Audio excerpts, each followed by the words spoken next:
त्र्यंबकेश्वर मंदिर येथे सुरक्षा रक्षकांची दादागिरी, भाविकांना मारहाणीचा आरोप।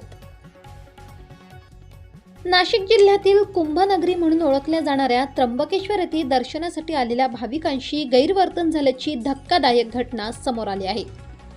12 ज्योतिर्लिंगांपैकी एक असलेल्या त्र्यंबकेश्वर मंदिरात दर्शनासाठी आलेल्या काही भाविकांना तेथील सुरक्षा रक्षकांनी बाचाबाची करत शिवीगाळ व मारहाण केल्याचा आरोप करण्यात आलाय।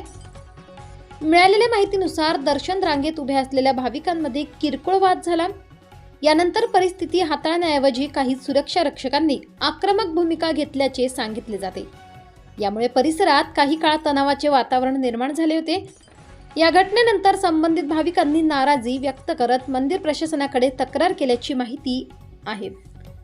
दर्शनासाठी येणाऱ्या भक्तांशी अशा प्रकारे वागणूक दिली जात असेल तर आगामी कुंभमेळ्यात काय परिस्थिती निर्माण होईल असा सवाल उपस्थित केला जातोय। दरम्यान मंदिर प्रशासनाकडून या घटनेची चौकशी सुरू असल्याचे समजते। अधिकृत प्रतिक्रिया मिळालेली नसली तरी भाविकांच्या सुरक्षिततेसाठी आणि सुसंवादासाठी योग्य ती पावले उचलली जातील अशी अपेक्षा व्यक्त होत आहे। S9 TV न्यूज प्रतिनिधी योगेश कांगुर्डे, नाशिक।